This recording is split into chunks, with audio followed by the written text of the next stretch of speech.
You're listening to Inside Real Estate, your source for all things mortgage and real estate related. The show that brings you all the hottest topics and insights directly from those who know it most.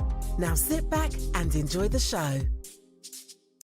What is up, everyone? Paul Apostolakis, Salvatore Kuzmano, Brad Weisgerber. You guys are tuned in to another episode of Inside Real Estate. Thank you for those that have found us. If this is your first time, please like, share, subscribe, and go to IRE Podcast or Facebook.com/IRE Podcast to find us. If you're returning, thank you. Please leave us a review. It helps us out a lot.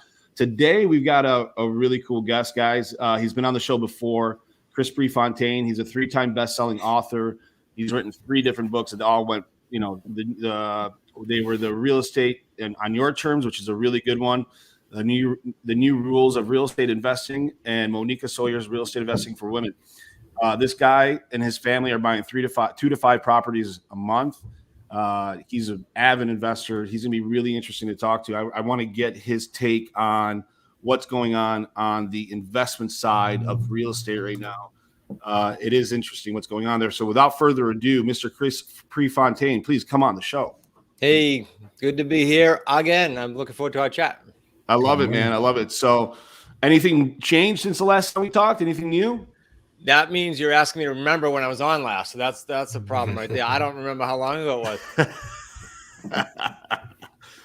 It's been like a year, man. It's been Yeah. Has it been that? It was earlier this year. Yeah, it hasn't been a year. Well, okay. So generally speaking, It's there's close just to a year. I mean, call it. more uncertainty, right? There's still uncertainty. I don't think that's changed. The other thing I see and hear changing, because I hear it from all over the country in my community, is the sellers are now reaching back out to a lot of our students that they weren't reaching out before because the market was so hot. Our inventory of contracts under agreement now are going sky high again this month in particular. So that's changing a little bit, but not drastic yet. That's interesting. So you're seeing people coming that were maybe because the market was so hot, they weren't that interested. They're like, I could do it on my own. I could sell it, whatever. But now you're finding people are coming back and kind of circling the wagons and coming back and trying to do business again. Yeah, it's neat because I can talk about our little microcosm here with my son and son-in-law, right? And our little team in New England. And we go, okay, it feels a little better. But when I start hearing it from, 120 people, and then I see on our inventory, because we keep a leaderboard, I see that skyrocket on contracts. We call them takens, contracts under agreement. It's like one a day this month. And that was not happening during the summer and the spring when sellers were, loving the hot market. Do you think that sellers over the hump, right? Like, all right, now it's time to offload these. The peak has already happened. Well, I think, I'm seeing 2 things with that piece, Sal, and that is there's a lot of realtors that puffed it up. Okay. And I have nothing against realtors. I was one for 18 years. But the fact is that these sellers now are disillusioned, unfortunately. And then there's other sellers that go, oh, shoot, they're in like, I'm not panic mode, but I better do something now because they listen to the media. It kind of helps us with the media scream and crash, right? I'm glad they are because now people are coming to reality. Yeah. So a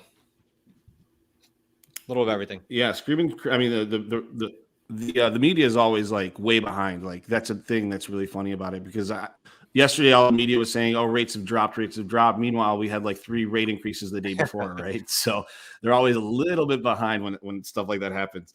What do you think about this whole Zillow thing? I mean, what went wrong with Zillow? They were trying to come in, flip houses. They were using bad values. Why did they fail so miserably at this process? They lost like $500 million, $1.5 billion overall on that whole system. Why did it fail, do you think? I wish I knew behind the scenes. Like it would be really cool to be a fly in a wall, right? The 4 of us don't know that, but the fact is some of the explanations that my son-in-law Zach was reading it to our community. Some of the explanations they gave, like we can't predict the market, not like just stupid comments about why they failed, really leads me to believe that I don't think they know pointedly. But and I don't want to sound foo-foo with this, but I think that there's no moral, ethical, or any values attached to what the heck they did.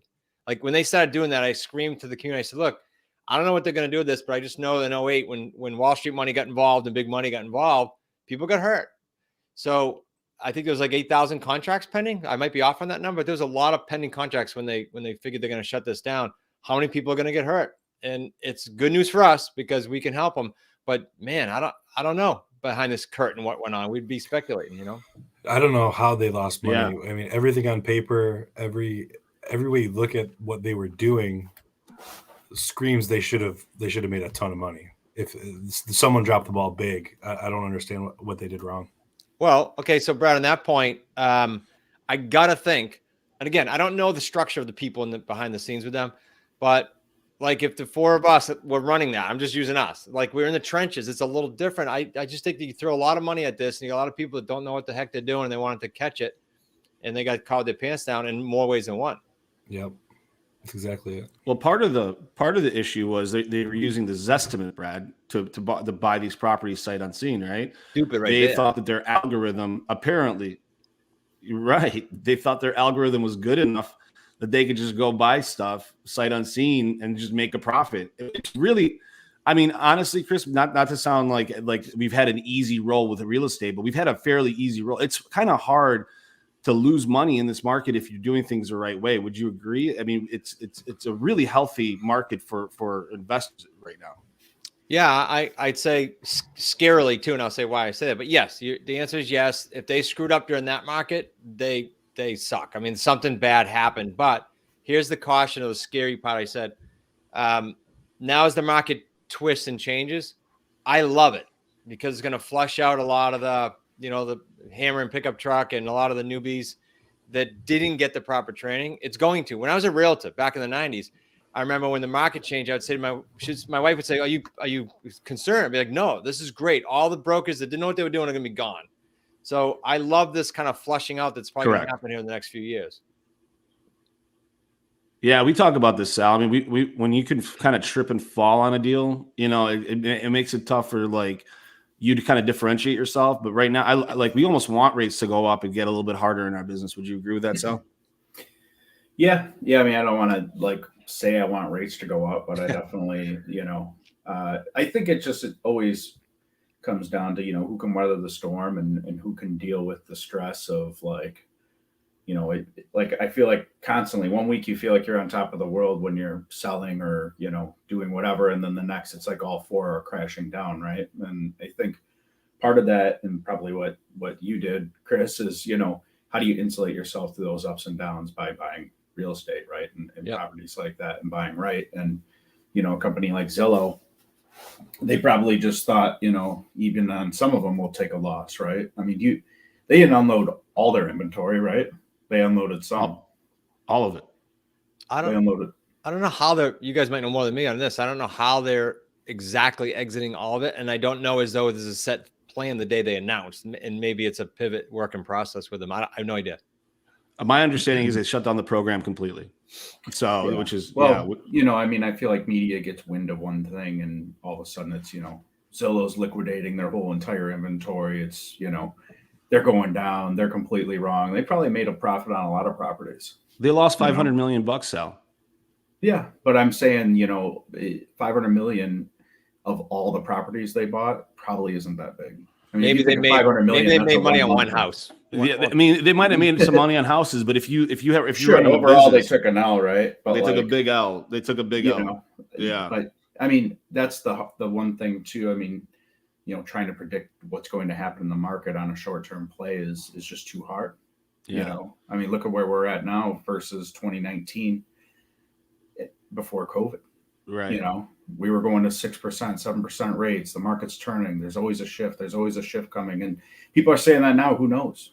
Right. Next year it could be crazy again due to some other event. Right. That's the thing that I don't understand because they didn't have to predict the market on a short term. With the amount of inventory they were buying in the same areas, they set the market. They didn't have to predict the market. They could influence the market. So I don't understand how they failed so miserably. It really boggles my mind. Yeah. Hey, here's the great news, guys. There's other players, right? Like Will Smith, and I forget who he teamed up with, but they put like $1 billion or something into somewhat similar to our space as far as how they exit. But now companies like that, in my opinion, are going to be looked at 2 or 3 times in sideways and upside down because of what Zillow just did. And that, again, I think it's a huge plus for all the investors out there because these national companies can't just come in, swoop in. So I used to scream to kind of get yourself to be the authority in your market in case these guys do come in. Yeah. But now, frankly, it just became a little bit easier for us. Yeah. I mean, it is crazy. So a headline that I read on Housing Wire was investors spent $63 billion on real estate. That's up 78% from a year before. It's like a record number of homes are being sold to investors. To your point, Chris, you're seeing a lot of competition in your space, right? Like, what have you seen over the past year in your space that kind of speaks to this headline? 60, record number of homes were sold to investors. Are you seeing that? Are you feeling that? We don't have a lot. I would never say a lot of competition in our space because even though this has been around, like the way we do real estate literally has been around since 1600s, right? Like creative financing. Yeah. But even though it's been around that long, there's not a lot of competition dialed in anyway that crossed my radar, but there are a few players like that. And then I'm seeing in the wholesale arena, there's 10, 20, $30 million big wholesalers, not like mom and pop, onesie, twosie deals, that are gravitating to learn what we're doing here because it does weather all the markets, and the profits on these other niches can be tight. So that's what I'm seeing. I'm not necessarily seeing a lot of competition yet. There's just so many deals. My mindset is a little bit prosperity versus lack, Yeah. So I could have people right on top of me here and probably go, it's fine. Like there's enough deals. So I don't see it as competition right now yet. Remind the audience how you're different than just traditional investor real estate. Yeah, so coming out of the crash, probably appropriate to talk about this with the whole Zillow thing. Coming out of the crash of 2008, I was brain dead and financially beat up. So, I mean, real money, not paper money. So we design what we do now is buying on terms. We don't use money. We don't use, with few exceptions, we don't ever sign personally on a loan, ever. Personal residence may be an exception. And so we do lease purchase, owner financing, and sub 2. Those can weather any, like I can't wait to similar to Sal's comment. He doesn't want the rates to go up, but I can't wait till the market does a little adjustment because we'll shine. We can operate up, down, sideways. It just becomes easier when the market's going a little bit down, but it's good all the time. So that's how we buy. I don't get caught up in the flips. I don't get caught up in that's kind of the old way. I don't want to poo-poo on anyone, but that's the old way of doing real estate. One payday. Right. You get paid 3 times in every deal. That's better. And it's longer term. That's all. Yeah. And if you guys want to hear more about Chris's method, we talked a lot about it extensively on the first episode, so you guys can go back and refer to that. What do you think is going on with this rent situation? Rents are on the rise everywhere. I mean, it's getting so much more expensive to rent, even here in Metro Detroit. I'm hearing it across the country. Does that affect what you guys are doing on your side? I like this too because like COVID drove, it's not the only thing that drove this rental thing, but COVID drove around, I forget the stat. I want to say United States has 72% increase in new businesses from, corporate people that said, screw this, I'm going to go start my own business. That's a huge influx of people. But you know what that means? They get a rent for a couple of years till they get seasoning to go get a mortgage, as you guys know, roughly speaking. Yeah. So I love it because now they can come rent home with us. They're good buyers. They get cash. They just need seasoning. I think that's driving the rental. And then that just, of course, then it's supply and demand. But I think that stat I heard, I was ecstatic to how that affects us. But of course, it helps rentals too. Yeah. I mean, I think it's to an alternative, right? Right. A lot of people, even clients of mine, all right, I'm going to sell my house and capture all this equity. Yeah. But I'm not necessarily like jumping to go buy 1,000 square foot home for $400,000. So I'll rent and wait, which might not be a good strategy, right? Because values could continue to rise and so could interest rates, right? But the mindset of the people isn't always the mindset of an investor or a mortgage guy or real estate agent, right? So I think a lot of people are just saying, I'll just rent, I'll just wait, right? And waiting's typically never a good strategy, but I feel like I talk to people about that all the time, right? So they're willing to rent for more than what a mortgage would cost, even on an inflated value. Yeah, I agree with that. That is true. With rents on the rise, it causes people that probably have less money in their pocket. So you're saying though, Chris, that rents on the rise gives you more opportunity, right?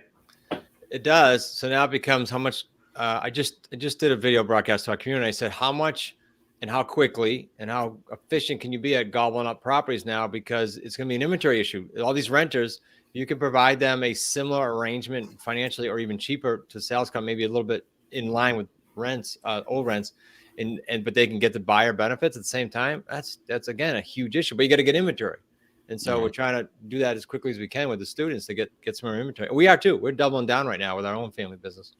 Oh, you are? Okay, that's interesting to know. Yeah, inventory isn't like, I don't think the supply demand issue is going away. Do you, Chris? No. I don't. How could it this quick? I because of what we just said, between the solopreneurs and the rental market, I think there's still going to be a challenge for a while. That's going to take a while to flesh out.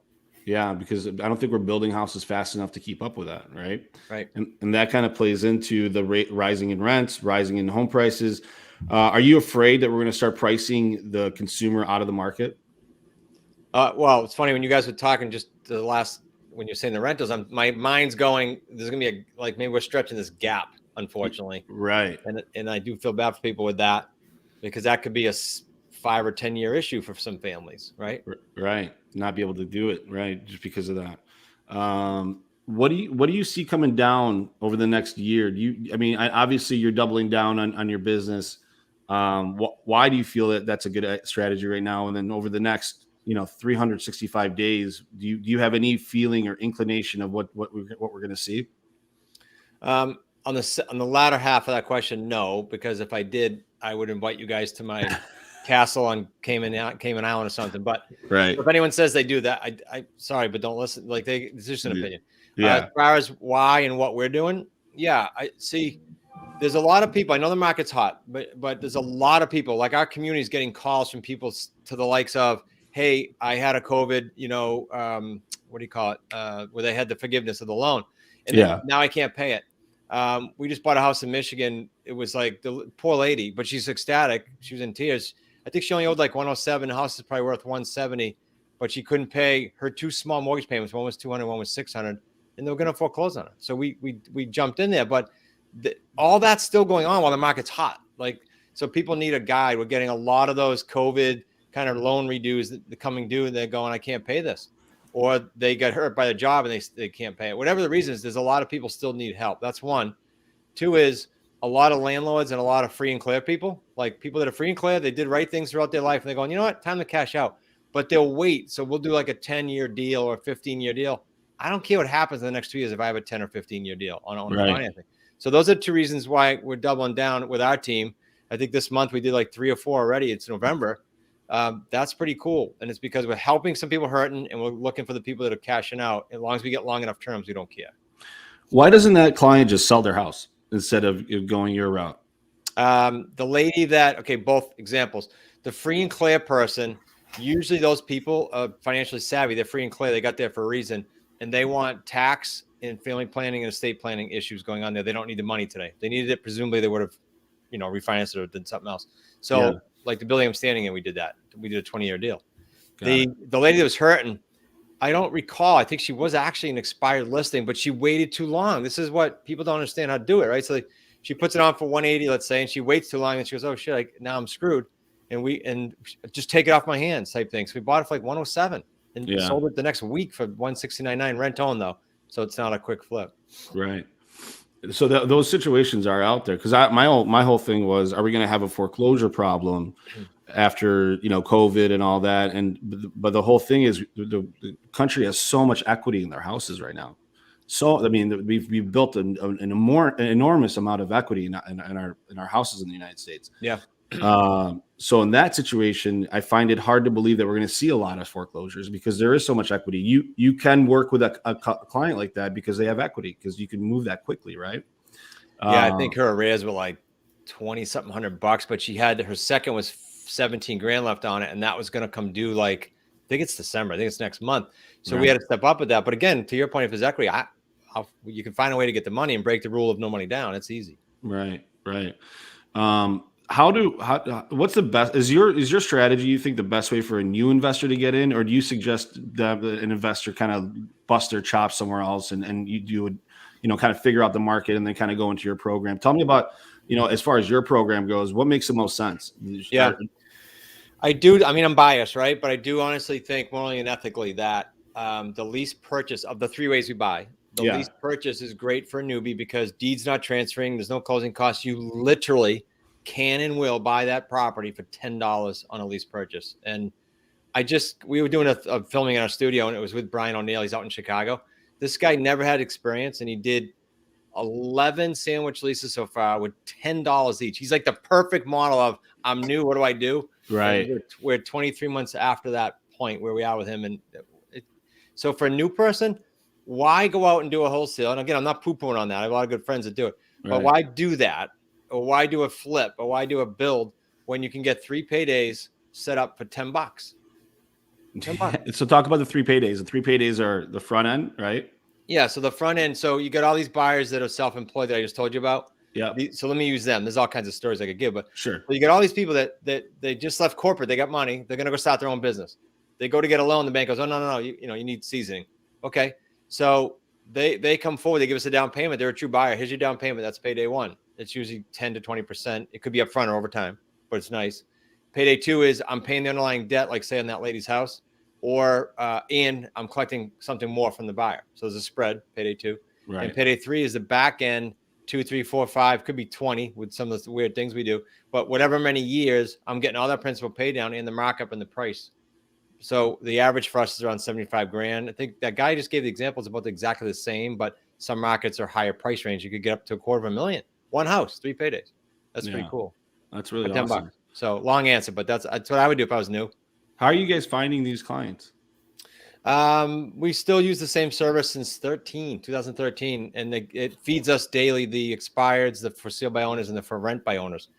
I just heard last week, you guys will find this interesting, there's a new list out. One of the owners of one of the data companies called us, and it's a COVID stress list already. So I don't know what they did to mine that. It must have been people losing jobs or sick or whatever. So we're starting to experiment with that list. That might be a very cool list, but it's too early to tell. But usually I just go with those 3 I told you. And then what do you get? You just go ahead, Sal. Yeah. So just so the audience understands, right? And so like the owner of that asset, right? Let's say you find the expired listing, or the guy who's trying to rent his house by owner. He just essentially walks away from that property and gets paid whatever the mortgage payment is. Couple of different scenarios, Sal. So like the woman, she was stressed out. So we bought that subject to her loan, and we'll pay her loan, but it stays in her name. If it's a sandwich lease, so you're a new investor and you go, so how do I get paid up front? No, there's no money up front. It's just we took over her loans and cured her arrears. Got it. And when you actually sell the house with the spread on payday 3, she gets paid the difference. No, she won't. We took it over for what's owed. We took it over for 107. Got it. That's it. Sometimes you do, but she wanted debt relief. She's like, if you can do this, I'm out. Other scenarios where they have equity, maybe say a sandwich lease that you did for $10. Yeah, the owner would literally have closure. Boom, I'm done. And whether I'm getting money as a seller at the end or whether I'm not, my mortgage is getting paid on my behalf directly from the investor. That's how the sellers work. We don't pay the seller, then try to figure out if they're going to pay the loan on time. That could be a nightmare to carry all that we do. So we pay the loans directly, underlying loans on all these properties. So I guess for a seller with equity, what incentive would they have to do that other than obviously, like you said, the stress, right? Just stress, closure. A couple things come to mind. I got 50 grand in equity. If I pay a realtor, it expired. I didn't get my price. If I pay a realtor, I'm probably going to only have 25, 30, 40, whatever. So we're going to max out their number from them if they can wait. That's key. If they can't wait, we're not a fit. If they go, you're promising them a future price and then taking the difference of whatever you sell it for? We only promise them. We use price for a formula only. So let's use a number. Sal, let's say your house, you and I go, hey, we agree it's worth 300. And we both agree. And you were on the market for 3 and you were going to pay a realtor, but it didn't sell. You owe 250. I'm going to say, hey, Sal, what were you thinking on? What do you think you were going to net on this? Well, I mean, if I paid my realtor, I'd probably only net 285. So I'd say, all right, great. Listen, I'm going to guarantee you that 35 grand that you would have netted on a full price offer with the realtor if you can wait. And we start talking about term. And if they can, it's okay. Again, we're not a fit, but usually they can. As long as they're not like buying the family a house tomorrow or whatever. And we are seeing a lot of people, to you guys earlier chat, that are saying, hey, all right, I'll take advantage of what you guys are doing and I'll go rent. And I'll just kind of hang out and wait for the market and wait for you to cash me out.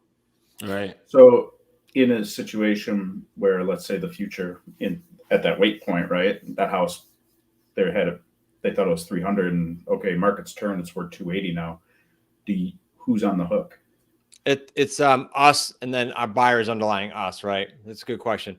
So we do say to the seller, we're cashing you out on it before that date. Now, have there been scenarios where an appraisal came in a low, or I had to call the seller and say, hey, I need an extension for 24 months. My buyer's not ready, or the market dropped. Yeah. Our agreements is set up where I can do that. I can call and renegotiate the deal after the deal. And do you think a seller ever wants a house back?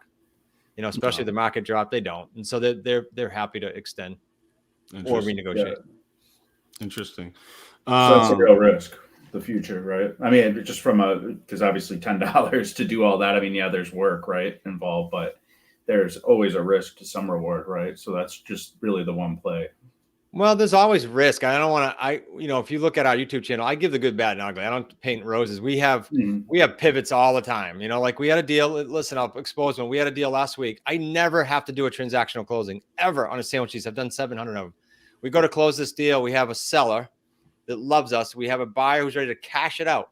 And the attorney says, well, no, I need you to close on my client's house and then sell it. I mean, what are you talking about?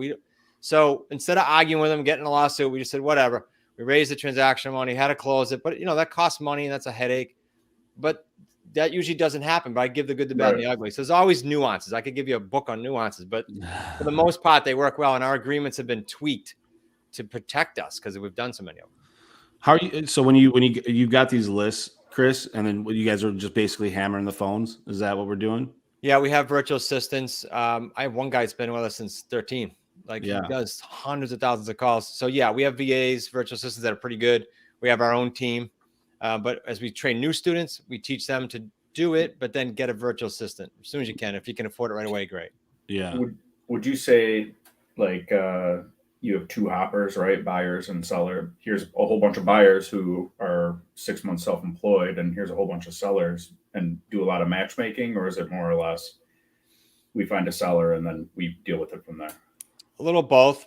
We do get the home first, unlike some models that teach you to build a buyer's list. We don't need to. Once we get a home, you put a home out on the market on terms, and you tell people they don't need a bank, they raise their hand. You got about 82% of the market right now that if you took a snapshot in time and you froze today, they can't go get a loan today. Some might be a month, but some might be 2 years, but they can't get a loan today. That's a big number. And it's rent to own, so you're not even making terms of interest or anything like that, right? Because you're just we're really pre-qualifying them with the housing ratios and all the stuff you would do if they're getting a loan. Understanding, does their story make sense, or are they a problem child for 30 years? Did they have a divorce or something that makes sense that we can then give them a mortgage ready path that can get them out of the woods? And you got someone that comes in, their credit history is a mess for 20 years and they don't know how to pay their bills. That's not a rent-to-own client. That's a wish, Yeah, that's interesting. How many of your clients would you say are in tough situations, and how many are basically just looking for a way out of their current situation? On the selling side? Yeah. Really good question. I'd say based on the fact that about 25% of our deals are owner financing, they're in great shape. They just want a nice pathway, right, for planning. Right. Then out of the other, say 75%, I would say it's mixed. You've got equity and then problem childs in there. Yeah, I got it. So you're gonna have a little bit of everything, which is nice, actually. Yeah. How does the real estate? I mean, the real estate agent gets cut out of this completely, right? Yeah, it's rare that we would use one, except for once some of them get a grip on our model. Like we just did a deal in Connecticut. Yeah. And this guy, Dale, he's done several like this. He just calls us and says, hey, I can't sell this house, or hey, this person's over leveraged, I can't list it. And he'll give us these deals. He knows that we can teach him how to do it. He just doesn't, it's not his wheelhouse. He just calls us. We give him a nice referral fee, but you're talking about deals that are worth 75, 80 grand to us. And he was going to get a commission for like, whatever, 10 or 15 grand. And we say to him, we'll teach you. No, I'll just send it to you. Okay. Thank you. This would be a good program for us to take on. Yeah. I mean, as loan officers, we come across stuff like this all the time, Sal, right? Yeah. I mean, from the buyer perspective, right? Big time. And maybe some sellers who, man, I can't sell. I got, junk credit, or whatever it is, because I can't buy. Right. You guys we have a national network. You guys could just go, hey, I got this guy in this state and just refer it. Or same thing, learn it. We'll teach you, and then you can do it yourself. Yeah. I'm in the middle of reading the book right now, Chris, it's actually a really good read. It's an easy read. You. It's not a hard read at all. I thought, sometimes when you're talking about this subject matter, you could get real boring real quick, but it was a real It's a breeze so far. Good. Thank you. Yeah. I won't ask for your opinion at the end because that was too good. Yeah. Well, I'll let you know at the end how I thought of it. As we can see, even just talking about it, right, it invokes a lot of questions, right?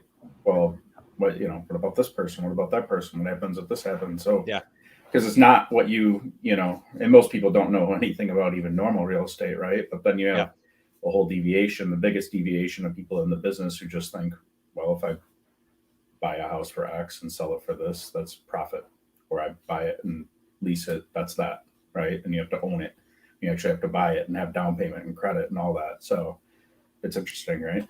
Well, Sal, as long as I was in the business, right, I honestly, all the way up to 2008, I knew of some pieces of what we do now, but I didn't know it. I would have done it. So yeah, I agree. There's a big gap out there for people to learn this, which is exciting. And if they just learned it for their own home, my son-in-law did one of his first home because he couldn't get a loan. He did it on a lease purchase and made great money on it. So you should just learn the skill set to learn it for generational wealth for your family. Yeah. I mean, how many people say, I want to get into real estate, right? The only way for them to typically in the standard mindset do so would be to go get a license and sell real estate, right? But to be an investor or someone in there, the standard person says, shit, I don't have 100, 200 grand, whatever. I don't have good credit. I don't have any income, whatever it is, right? Then, like you said, $10, right? And you can get action on a deal or coordinate a whole thing and make 200 grand. Yeah, you just painted, when you went through those variables, no money, you just painted my picture coming out of 2008, and that's what caused me to do this. So I really, if I get calls from someone say, hey, I just bought my third property, or like on Clubhouse, a lot of people will say, I bought this and now I guess I'm done, or I can't get any more loans. No, go this route and you keep buying. We control about 85 million right now between our properties and our students, and I don't think there's more than 2,500 or $3,000 spent in that whole kit and caboodle to buy those. How's your best student doing right now? That'd be Brian. I just got off of filming with him. He's the guy I told you about from Chicago that came to us with no experience, tired of getting on a plane up to 17 years. His son was going, hey, I don't want you to travel anymore. He's little. He's crushing it. And so he actually started being a strategy coach for us, meaning he does free strategy calls for students interested. He's killing it. He's approaching $1 million with all 3 paydays. His 24th month is Thanksgiving. He said to me, I remember buying your simple course, and it was a hard decision for me, for less than $1,000, and you told me I should go ahead and plunge. Well, he's since done all that business. Wow, that's awesome. $1 million in revenue, right? Yeah, all 3 paydays. So, disclosure, that's spread out, right? So all the payday ones are in. But average at $500,000 a year. That's pretty good. Oh yeah. Yeah. He's doing well. So he can stop putting those in the hopper. But that's what you just said is a cool reminder for the listener to go, okay, so it's not about just doing a flip. He now can look at a spreadsheet and say, I have a payday 3 in year 2. I have one in year 4. Like, he can chart this money out and get off the treadmill if he wants for 6 months, or keep scaling. But there's options there. So what does just my underwriter mindset, right, think of how does one claim this income? You create an LLC and, here's my investments and I get X amount, it's almost like being like a commercial realtor to a degree, right? I get 3-4 good paydays a year, right? That average a large amount when you're starting out, right? Let's say couple things. So tax wise, and I'm not an accountant, just so everybody's clear. If you're doing a sandwich lease, it's like getting, for lack of a better word, a commercial commission or something like that, or a realtor commission, because it's 1099 income, right? But if you own the property, you bought it sub-2 owner financing, whole different ball of wax. You're owning it, you're depreciating it, whole different plan. So there'd be 2 LLCs in theory, and I'm not. One's a holdings company or something, and one's for more the sandwiches. Investments, yeah. I would talk to, for anybody listening, I would talk to your accountant on that. We're not accountants. Accountant and attorney. Yeah, we're not any of the above. I'll tell you guys that I made the mistake up to 2008 of not doing that right too. You live and learn. So post 2008, we have a company that does all those entity things for me. So don't think you got to know that stuff. There's experts, and I can point you. That's awesome. Well, I think it is a good point, right? With the kind of coming around the corner. So many people make a lot of money and bury themselves in taxes, right? They don't save it. And then you're burnt out or you're hurt, right? I made $1 million over the past 2 years. I spent 500 of it, right? I've got the other 500 tied up and whatnot, and I owe the IRS 200 grand. there goes your role, right? Yeah. Unless you figure out a way to do it right. Right. Chris, is impeding doom coming? Do you see a housing crash of any sort coming? And if you do, where is it coming from? Because I don't know where it's coming from. Yeah, I don't see it. I don't want someone to say, "Oh, you said it wouldn't crash." Right. I don't see it as bad as 08, only because my gut tells me, did we freaking learn something? Like, did the big players learn something, and we won't let it get to that extent? Will there be a correction? I don't know. Sure, there usually is, but a crash like we saw, I don't think so. Not right now. But again, I'm okay either way. I'm ready for it, and this niche is ready for it, but I just don't know. Yeah, it's interesting. I just, people are saying that, there's always lots of opinions. Yeah. Some are that we are going to have a crash. I just don't know where it's going to come from, especially with the supply demand issue being where it's at. Agree. That's why I said, at least not now. Yeah, it's not for a while, especially with rates as low as they are. Let's talk about interest rates. Do interest rates affect you guys? Well, okay. So as low as they are and have been, that's what I tell sellers, because they go, "Oh, it's easy. I can wait." No, what's going on is the underwriting is you guys know this. I'm like preaching to the choir. The underwriting is tough for some of these people to get through, even though rates are great. Okay, great. Rates are great, but can you get to them? Right. Does it affect us? Yeah, it helps us for the ones that are qualified in our houses now. So some people during COVID who didn't get hurt and they're in their houses, we're having to the tune of 2 or 3 cash outs per month on our payday 3s, which, they run pretty big. Because people are going, "Hey, I'm ready to cash out." Like that, we didn't even call them and check on them. And it's because rates are so good, and they did the right thing when we put them in the house, and they got themselves mortgage ready, did their homework, did the credit repair, and they're cashing out. So yeah, it's helping us on that front for sure. That's awesome. So you want to get a mortgage ready at some point? Oh yeah, that's what we do. We're pretty strict with it. I'm glad you asked, because there's a lot of too many teachers and mentors that they'll say publicly on YouTube today. You can go find it where they go, "Hey, just do a rent to own, collect a deposit, and who cares?" Right. That's just awful. Maybe legally it's okay, but morally and ethically it stinks. So we put them through underwriting. We put them through the credit check. We get a mortgage ready plan. They sign off on it. And then we're sure that they're going to get to success. Now, we still have 2 to 5% default rate, which is inverse relationship to what most have. Why do we still have that? Because life happens. We had 2. That's not bad. 2 out of 60 properties during COVID that they just had to leave. Like one was a teacher. They lost their job. But most part, if they do what they're supposed to do and they don't have a life event, divorce, death, etc., they're going to get to the finish line. Yeah.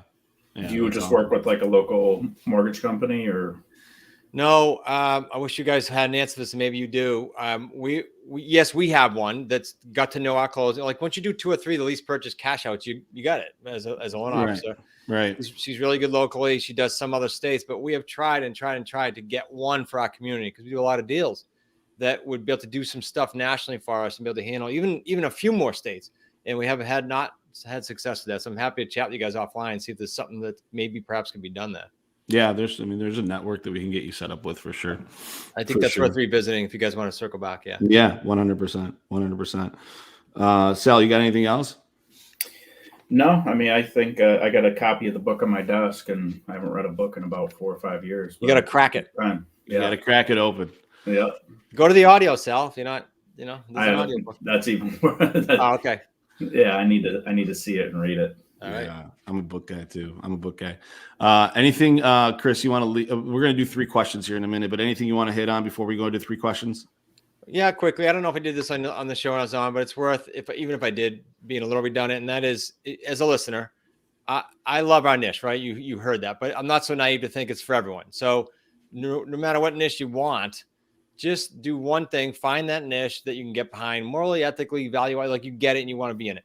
Second, find someone in it, but that's been through at least a couple cycles. I've been doing this for 30 years. There's other people like me out there in different niches. Great. Find them. And then third, this is the toughie. Put your blinders on for 3 to 7 years. It's important. Like, this is not a get rich quick, but you will be ecstatic if you just stay the course and not get thrown off by the shiny object. So just 3 quick steps. 3 to 7 years, and you can really put yourself in a position to be doing well. No, more than well. Yeah. Generational wealth. If you just do that. Yeah. That's awesome. Well, that's generational wealth is something that obviously we're all looking for, which is obviously very important. All right, man. Well, let's get 3 questions, Chris, and then we'll go from there. Then we'll let you go there. Sal, you got one? Brad, you got one? I'm trying to think of what we did last time, but I remember what we did. if you could be in any moment in time, like a fly on the wall for one event, right? What do you think that would be? One event or one period of time? One event in history. Because I'm in the book now. I was riding the bike this morning in the station. I'm reading the Genghis Khan book. And I said to my wife, the first couple of chapters were like, what am I reading? Then the way he developed the leadership in the community, I think it's amazing. So if I could be at one of his meetings that he did when he was gathering and doing all that's amazing, amazing stuff. And I'm not into history. And that was an amazing book. Well, between him taking over the world and having as much sex as possible, Genghis Khan is a very interesting person. Yeah, so I didn't bring that to light, but I was just talking about the general leadership. I'm thinking about his sex game. He had a lot of sex. So, I can say that. I'm allowed to say that. All right, next question. If you could eat one food for the rest of your life, what would it be and why? One food. So if you had to eat one food. Yeah. I'm gonna go with salmon. Salmon. All right. That's a first. I haven't heard. Yeah. All right. I mean, you'd live longer. Yeah. I mean, it sounds like a great pizza or a lot with it. Salmon sushi. You can do a lot with salmon. I got it. Okay. I can see that. It's versatile. If you had to wear one outfit for the rest of your life, what would it be? One outfit. Well, I wear the same outfit every single day. My Black Wicked Smart shirt, literally almost every day. That's the same thing. I'm very I think that's what smart people do. They're wasting time on trying to figure out what you wear. Brad does the same thing, only he just looks like he's homeless. Yep. Hey, I'm colorblind and I don't want to mess with the thinking about anything. So it makes it easy to me just to go black. I agree with you. I totally agree with you. All right. Listen, Chris, we love having you on the show, man. Thank you for doing it again. You are honestly a real professional. And we're going to have you back on. And I want to be on your show, actually. You guys can and should, and we should revisit the mortgage stuff. And thanks for having me on. I appreciate chatting with you. Yeah, I'll circle back with you. I've got some ideas. Great. Yeah, awesome. Thanks. For sure. See, man. It's interesting. How many different ways are there to make money in this business? There's a ton. I mean, this guy, I'm going to buy a house for $10. I mean, really, there's 3 paydays. I mean, it's like right. The crux of why we exist is living, and you need a place to live, right? I mean, people live in a place. Correct. As simple as that. You could do. I mean, from cutting lawns to being a hedge fund, like anything in between. It's real estate is such a massive industry that people I don't think realize how huge it is. It is just it causes so much wealth, and it could cause a lot of the opposite too. So, all right, guys. Well, thank you guys for doing the show again with me, Sal and Brad. For those of you that have stuck around, thank you for listening to the show. We appreciate your patronage. If you liked it, please like, share, subscribe. Hit that notification bell so you don't miss any episodes, and please leave us a review. It helps us out quite a bit. You can go to irepodcast.com. You can go to Facebook.com/IRE podcast. You can go to YouTube or anywhere that podcasts are consumed. Thank you very much. We will talk to you next week. Peace out, boys. You've been listening to Inside Real Estate, the nation's top real estate podcast. Don't forget to follow us at irepodcast.com and everywhere where podcasts are available.